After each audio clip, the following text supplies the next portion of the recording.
जी हां, सरहद पर चीन ने भारत को सबसे बड़ा धोखा दिया है और गलवान घाटी में भारतीय और चीनी सैनिकों के बीच हिंसक झड़प हुई है। सोमवार देर रात हुई इस झड़प में भारतीय सेना के 3 जवान शहीद हुए हैं और इन शहीदों में 1 अफसर और 2 सैनिक शामिल हैं। इस झड़प में चीन के सैनिकों के भी मारे जाने की खबर है।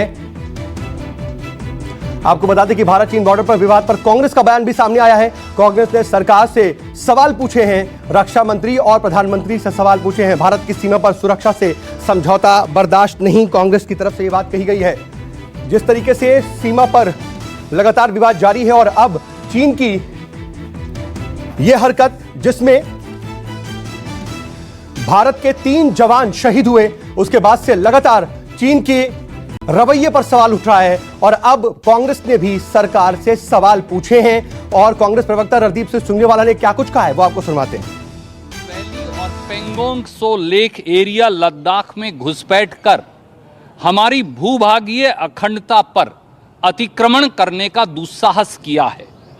पिछले 5 दशकों में वास्तविक नियंत्रण रेखा पर एक भी दुर्घटना या हमारे सैनिक की शहादत भारत चीन सीमा पर नहीं हुई है। पर गहरी चिंता व स्तब्ध करने वाली बात यह है कि आज दोपहर के बाद से सभी समाचार चैनलों और समाचार पत्रों ने चीनी सेना द्वारा भारतीय सेना के एक उच्च अधिकारी और 2 सैनिकों के मारे जाने की पूरी तरह से अप्रत्याशित और अस्वीकार्य खबर दी है। भारतीय सेना द्वारा 12:52 दोपहर को कथित तौर से जारी एक बयान में हमारे सैनिक व अफसर के वीरगति प्राप्त करने की पुष्टि भी की गई है, जिस बयान को 1:08 पर संशोधित भी कर दिया गया।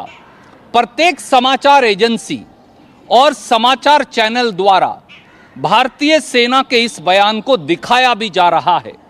हमारे कुछ जवानों के गंभीर रूप से घायल होने की खबरें भी आ रही हैं। यदि यह सच है तो चीनी सैनिकों के द्वारा हमारे जाबाज और बहादुर सैन्य अधिकारी और सैनिकों की शहादत की खबरें बहुत ही चौंकाने वाली हैं, शोकाकुल करने वाली हैं, भयावह है और पूर्णतया अस्वीकार्य है। इन खबरों को सुन पूरा देश क्षुब्ध है, रोष में है, परंतु प्रधानमंत्री श्री नरेंद्र मोदी जी और रक्षा मंत्री श्री राजनाथ सिंह ने पूर्णतया चुप्पी साध ली है। प्रधानमंत्री और रक्षा मंत्री को आगे आकर देश को जवाब देना चाहिए। पहला, क्या यह सच है कि गलवान घाटी में भारतीय सेना के एक उच्च सैन्य अधिकारी और हमारे सैनिकों को चीनी सिपाहियों ने मार डाला है? क्या यह सही है कि अन्य भारतीय सैनिक भी इस गंभीर हमले में गंभीर रूप से घायल हुए हैं?